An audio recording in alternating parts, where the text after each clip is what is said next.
Kakatiya university girls హాస్టల్లో 3 రోజుల వ్యవధిలో 11 మంది విద్యార్థులను ఎలుకలు కరిచాయి. సమ్మక్క సారక్క మహిళా హాస్టల్ గదిలో ఎలుక కాటుకు గురైన విద్యార్థులు ఓ రీసెర్చ్ స్కాలర్స్కు గుట్టుచప్పుడు కాకుండా ఓ ప్రైవేటు ఆసుపత్రిలో చికిత్స అందిస్తున్నారు అధికారులు.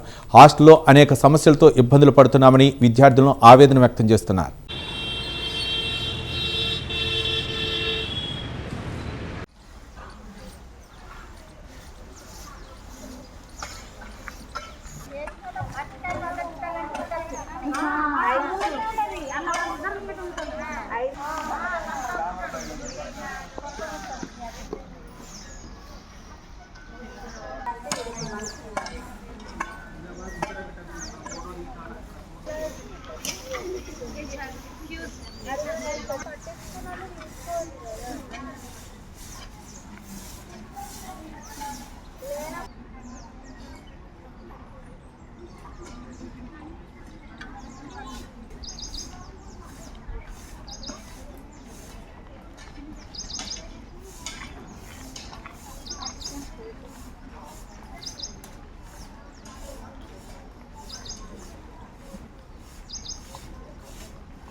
నుంచి మాట్లాడుతున్నాము.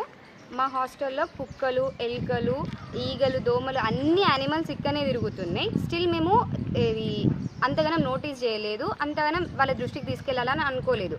కాకపోతే ఎప్పుడైతే ఆ ఎలుకలు మా రూమ్లో 11 మెంబర్స్ని కరిచినాయి అన్న, థర్స్డే రోజు నైట్ గారుస్తే మేము ఫ్రైడే రోజు వాళ్ళ దృష్టికి తీసుకపోతే రెస్పాండ్ కాలేదు. మాకు సాటర్డే రోజు సెమిస్టర్ ఎగ్జామ్ ఉంటే ఫ్రైడే రోజు మా క్లాస్ వాళ్ళందరూ టీటీ ఇంజెక్షన్స్ కోసం మా వాళ్ళందరూ ఇక్కడ వాళ్ళు గారు వేరే డిస్ట్రిక్ట్స్ నుంచి వచ్చిన వాళ్ళు, ఇక్కడ ఎవరికి ఏం తెలియదు. అయినా ప్రైవేట్ హాస్పిటల్స్కి గవర్నమెంట్ హాస్పిటల్స్ చుట్టూ తిరిగి ఇంజెక్షన్స్ వేయించుకొని వచ్చినారు. మేము వాళ్ళ దృష్టికి తీసుకపోతే జస్ట్ ఒక ర్యాట్ ప్యాడ్ ఇచ్చి ఆ రోజు ఈవినింగ్ క్లోజ్ చేసేసినారు. మళ్ళీ సాటర్డే కానీ సండే కానీ మండే రోజు రెస్పాండ్ అయినారు. ఫ్రైడే, సాటర్డే, సండే మేము కాల్ చేస్తే మేము ఇక్కడ అందుబాటులో లేము, వేరే ఇన్సిడెంట్స్ వల్ల మేము డైవర్ట్ అయినామన్న సమాధానాలు చెప్పిళ్ళు. ఫ్రైడే రోజు వచ్చి ఓన్లీ మా రూమ్కి మాత్రమే కింద వుడ్ పెట్టిస్తాం, ఓన్లీ డోర్ ద్వారానే వస్తున్నాయి పెట్టిస్తామన్నారు, ఇంకా పెట్టించలేదు. అది వుడ్ పెట్టిస్తాం అని చెప్పి అది మెజర్మెంట్ తీసుకొని వెళ్ళిపోయినారు. మరి రిమైనింగ్ వాళ్ళ రూమ్స్ పరిస్థితి ఏంటి? మరి వచ్చినారు, ఎట్లా గరిచింది, టీటీ ఇంజెక్షన్స్ వేసుకున్నారా అని ఏం అడగలేదు మమ్మల్ని. ఈ ఒక్క బ్లాక్ పరిస్థితి ఇట్లుంటే ఇంకా అవి పాత బ్లాక్స్, వాటి సిచ్యువేషన్ ఏంది? మీరు ఇప్పుడు మేము అడిగినామని ఒక రూము, మిగతా వాళ్ళకి ఏంటి? అక్కడ ఉన్న ట్యాంక్, ఆ ట్యాంక్లో వాటర్ మేము తాగం జనరల్గా, అందులో బల్లీలు, ఎలుకలు, పురుగులు అవన్నీ ఉంటాయి. అది ఎండకు ఎక్స్పోజ్ అవుతుంది, దానివల్ల ఆ ప్లాస్టిక్ స్మెల్ ఇంకెక్కువ వస్తుంది. వాళ్ళైతే ఆ వాటర్ తాగరు కదా, మేము ఎందుకు తాగాలి ఆ వాటర్? అంత దూరంలో ఉన్నాయి వాటర్, మేము అయినా అక్కడికి పోయి వస్తున్నాం. తెలియని వాళ్ళు తాగిన వాళ్ళ పరిస్థితి ఏంటి? అక్కడ ఆ చెత్త అక్కడే వేస్తారు, మా శానిటరీ నాప్కిన్స్ అక్కడే గాలబెడతారు, ఆ ఎలుకలు అక్కడ నుంచే వస్తాయి. అవి జస్ట్ తాకితేనే మనకు ఇన్హైజీనిక్గా అనిపిస్తుంది, ఇంకేం రోగాలు వస్తాయనో మనం భయపడతాం.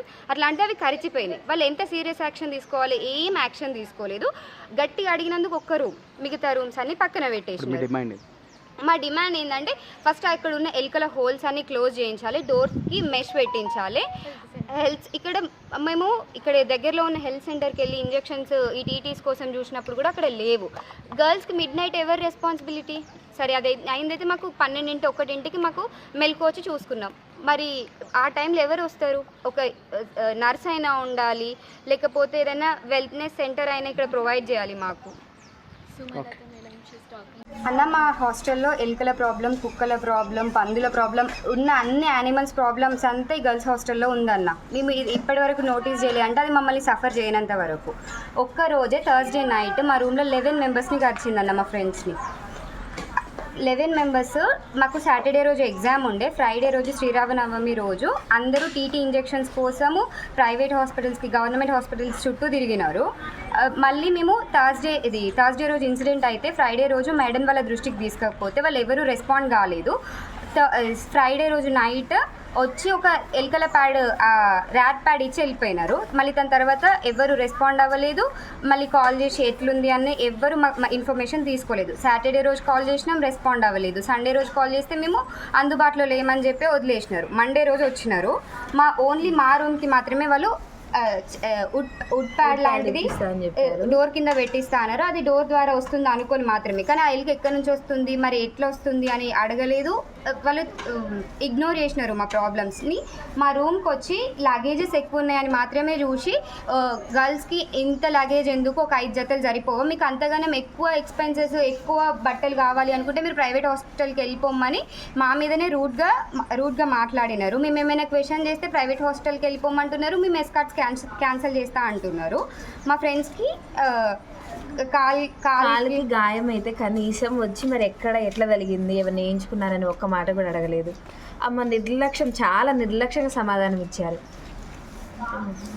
ఇంకా ఈ రూమ్లలో ఏ దానికి కూడా వెళ్ళి అడగలేదు. ప్రతి ఒక్క రూమ్లో ప్రతి ఒక్కరు ఎవరినో ఒక్కళ్ళైనా గడిచినాయి, కానీ ఎవరి గురించి ఆమె అడగలేదు. మా దాంట్లో వచ్చి మెయిన్ సమస్యని పక్కకు నెట్టి ఆమె లగేజ్ బాగాలేదు, ఇంతమంది అంతంతమందిని ఒక రూమ్కి 20 మందిని 18 మందిని వేస్తే అంత మాత్రం ఉంటుంది. అట్లా మేము బాగా అడ్జస్ట్ అవుతున్నా కూడా మళ్ళీ మమ్మల్ని అనడం మాకు నచ్చలేదు. ఆమె బాగా నిర్లక్ష్యంగా ఉంది. అక్కడ మా వాటర్ ట్యాంక్ ఉన్నది. ఆ వాటర్ ట్యాంక్లో మేము అసలు వాటరే తాగట్లేదు, ఎందుకంటే అందులో బల్లీలు పురుగులు పడుతున్నాయని 2-3 టైమ్స్ వాళ్ళ దృష్టికి తీసుకుపోయినాం, కానీ వాళ్ళు ఏం రెస్పాండ్ అవ్వలేదు. అట్లీస్ట్ ఒక వాటర్ ట్యాంక్ని, అది కూడా అది ప్లాస్టిక్ వాటర్ ట్యాంక్, కనీసం నెలకు ఒక్కసారైనా క్లీన్ చేయాలి, కానీ ఇంతవరకు అది క్లీన్ చేయలేదు. మా దగ్గర వీడియోస్ కూడా ఉన్నాయి, అందులో పురుగులు పడ్డ వీడియోస్. అక్కడ డస్ట్బిన్స్ లేక మీంచెల్లి కిందికి రైస్ వేస్తారు, అన్నీ అక్కడ ఎలుకలు హోల్స్ చేసినాయి. అక్కడ ట్యాప్స్ లేవు, జస్ట్ కట్టి వదిలేసినారు. మాకు బట్టలు వినుకోవడానికి ట్యాప్స్ లేవు. ఈ వాటర్తోనే మేము మినరల్ వాటర్తోనే ప్లేట్స్ వాష్ చేసుకోవాల్సి వస్తుంది. ఒకవేళ తెలియకుండా అదే వాటర్ తాగిన వాళ్ళ పిల్లల పరిస్థితి ఏంటి? బేసిక్ కూడా మాకు ఇక్కడ లేవు. ఇక్కడ ఒక హెల్త్ సెంటర్ అంటారు, బడ్జెట్ బాగా రిలీజ్ అవుతున్న ఒక వెల్నెస్ సెంటర్ కూడా లేదు. మేము ఆ రోజు గడిచినప్పుడు టీటీ కోసం చాలా హాస్పిటల్స్ తిరిగాం. ఆ రోజు శ్రీరామనవమి అవ్వడం వల్ల హాస్పిటల్స్ కూడా ఏది అవైలబుల్గా లేదు.